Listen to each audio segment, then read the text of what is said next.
కంచిలోన కామాక్షివే కాశీలో విశాలాక్షివే మధురలోని మీనాక్షివే చాముండేశ్వరి. సౌభాగ్యము అన్న అంతర్భాగమే పతిస్థానము దీర్ఘాయుష్మంతుడై నిలబడుట, ఇల్లు సకల సమృద్ధితో ఉండుట. సకల సమృద్ధి అన్న మాటకు అర్థం మీరు జాగ్రత్తగా అర్థం చేసుకోవలసి ఉంటుంది. రామాయణం బాలకాండలో నా కుండలి నామకుటి నాస్రగ్వి నాల్పభోగవాన్ అంటారు వాల్మీకి మహర్షి. నాల్పభోగవాన్ అంటే అల్పభోగము లేనివాడు లేడు, అంటే అల్పభోగమే అనుభవించేవాడు ఎవడు లేడు. అయోధ్య పట్టణం అల్పభోగం అంటే తక్కువ భోగం అంటే ఏమంటే అందరూ ఐశ్వర్యవంతులా కాదు. అల్పభోగము అన్న మాటకు అర్థం ఏమిటంటే ఎవ్వరూ అసంతృప్తి ఉన్నవాళ్ళు లేరు. పరమేశ్వరుడు ఏది ఇచ్చాడో దానితో తృప్తిగా జీవించగలిగిన వారే తప్ప నాకింకా ఈశ్వరుడు ఏదో ఇవ్వలేదని ఏడిచేవాళ్ళు ఉన్న భూమి కాదు. అది అయోధ్య పట్టణం యొక్క విశేషం. సౌభాగ్యము అన్న మాటకి యథార్థమైన అర్థం ఏది అంటే తృప్తిని పొందుట. ఆ తృప్తి పొందనప్పుడు ఇన్నిస్తే తృప్తి. వైదికంగా అడగవలసినవి కొన్ని ఉంటాయి. సంతానం ఆరోగ్యంగా చక్కగా ఉండాలి, భర్త దీర్ఘాయుష్మంతుడై ఆరోగ్యంగా తన 5వ తనం నిలబడాలి. ఇవి కోరుకోవడం దోషం కాదు. ఐశ్వర్యంలో ఎంత ఉంటే తృప్తి అంటే దానికి ఏమీ హద్దేమీ లేదు. కాబట్టి పరదేవత యొక్క స్వరూపమైనటువంటి వరలక్ష్మీదేవి వరలక్ష్మీ వ్రతం చేత ప్రీతురాలై ఆ తల్లి సౌభాగ్యాన్ని సంతానాన్ని చక్కగా కాపాడేటటువంటి లక్షణము కలిగినటువంటి విశేష తిథి. లలితాపరా భట్టారికా స్వరూపం గురించి మనవి చేస్తాను. సువాసిని స్వరూపమునకుండేటటువంటి ప్రధానమైన లక్షణమేమి అని ఒక ప్రశ్న. సువాసిని అంటే సువాసిని సువాసిన్యర్చన ప్రీత అని లలితాపరా భట్టారికా స్వరూపానికి 2 నామాలు. సువాసిని ఆమె, సువాసినిగా ఈ లోకమునందున్నటువంటి స్త్రీలు. సువాసిన్యర్చన ప్రీత అటువంటి సువాసినుల చేత అర్చింపబడుట యందు ప్రీతి పొంది ఉండేటటువంటి తల్లి. సువాసిని అన్న మాటకు అర్థం కేవలముగా వివాహమైనటువంటి స్త్రీ అన్నది మాత్రమే అర్థం చెప్తే, నిర్వచనం చెప్తే అది సంకుచితమవుతుంది, దాని పరిధి తగ్గించినట్లు అవుతుంది. సువాసిని అన్న మాటకి యథార్థమైనటువంటి అర్థం కేవలం పెళ్ళైపోయిన ఆడది అని కాదు. సువాసిని పూజ అని చేస్తారు ప్రత్యేకంగా. ప్రతిరోజు సువాసిని పూజ, బాల పూజ ఉంటాయి, కుమారి పూజ.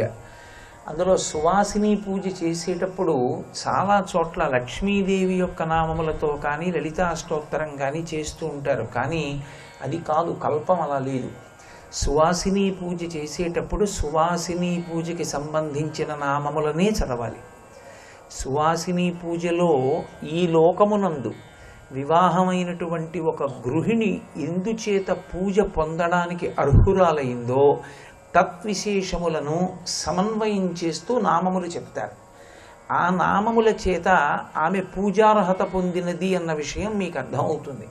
పరదేవత సువాసిని, పరదేవతా లక్షణము ప్రకాశించినటువంటి గృహిణి సువాసిని. ఏమిటి దాని అర్థం అంటే సువాసినికి కేవలముగా మంగళసూత్రం, నల్లపూసలు, మట్టెలు, సిగలో పువ్వులు, చేతికి గాజులు, చెవికి తాటంకములు ఇవే ప్రధానం కాదు. కొన్ని గుణములు ప్రధానములై ఉంటాయి. అందులో మొట్టమొదటిది ఏది అంటే పతిభక్తి కలిగినటువంటిదై ఉండాలి.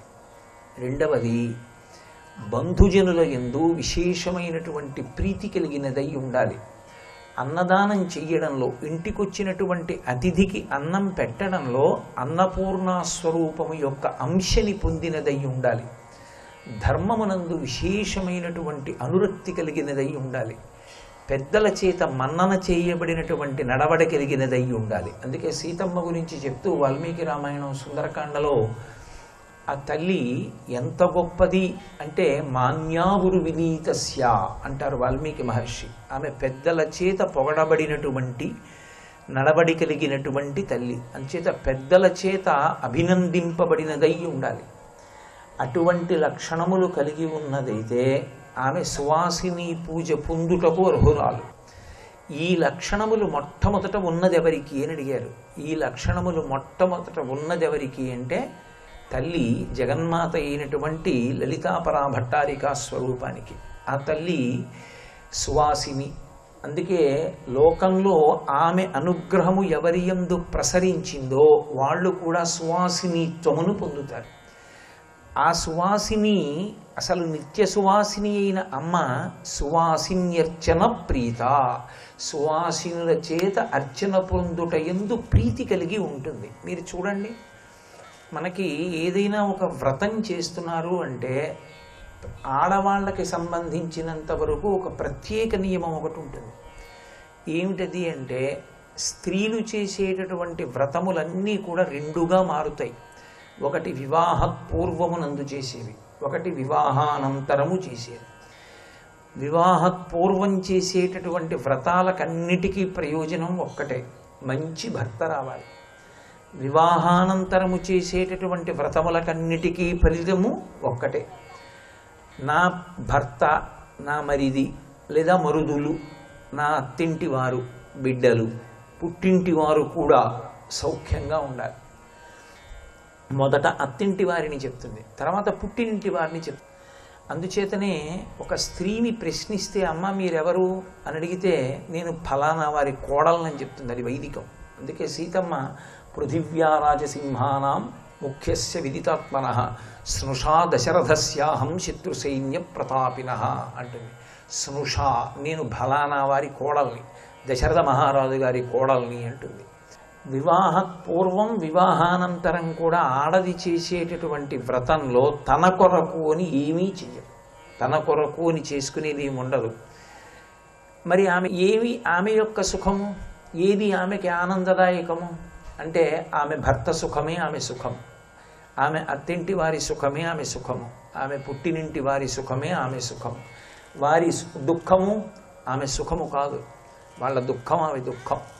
తనకి అంటూ సుఖము లేనిది కనుక, అంత త్యాగమూర్తి అయి జీవిస్తుంది కనుక సువాసినిత్వము కలిగినటువంటి ఆడదాని వలన నెలకి పడేటటువంటి 3 వర్షములలో 1 వర్షం పడుతుంది అన్నారు. అందుకే ఋషి ఎప్పుడు చెప్పినా కల్పంలో కథ ఉంటుంది. కథనందు మీరు ఎలా చెయ్యాలో చెప్తారు.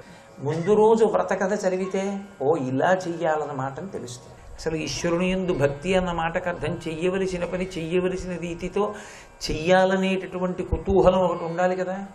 కాబట్టి ఏది ఎలా చెయ్యాలో అలా చెయ్యాలి. ఎవరెవరు ఈ లక్షణములను పొంది ఉన్నారో వాళ్ళు పాతివ్రత్యము చేత పరదేవతా స్వరూపిణులై ఉంటారు. ఆ కారణం చేత వాళ్ళ దర్శనం చాలు, వాళ్ళ యొక్క అనుగ్రహం చాలు, వాళ్ళ మంచి మాట చాలు, వాళ్ళ చిరునవ్వు చాలు, దాని చేత అభ్యున్నతిని పొందుతారు. వాళ్ళ యందు మాతృభావనతో నమస్కారం చేసినంత మాత్రం చేత పరదేవతానుగ్రహాన్ని పొందుతారు. అందుకని సువాసిని పూజ. ఈ సువాసిని లక్షణం ఒకటి ఉంది లోకంలో. సువాసినికి ఉండవలసిన ప్రధాన లక్షణంగా చెప్పేది ఏది అంటే తాంబూల చర్వణం. అమ్మవారు దేని చేత ప్రీతి పొందుతుంది అంటే పరదేవతకి సమర్పించిన తాంబూలాన్ని మీరు వేసుకోవాలి. మీరంటే సువాసిని వేసుకుని నోరు ఎర్రగా ఉన్నది అంటే ఆమెకి కల్పం తెలుసు, శాస్త్రం తెలుసు అని గుర్తు. తాంబూలం తప్పకుండా వేసుకోవాలి. తాంబూలము అంత గొప్పదిగా చెప్పబడింది. సర్వం శ్రీ ఉమామహేశ్వర పరబ్రహ్మార్పణమస్తు.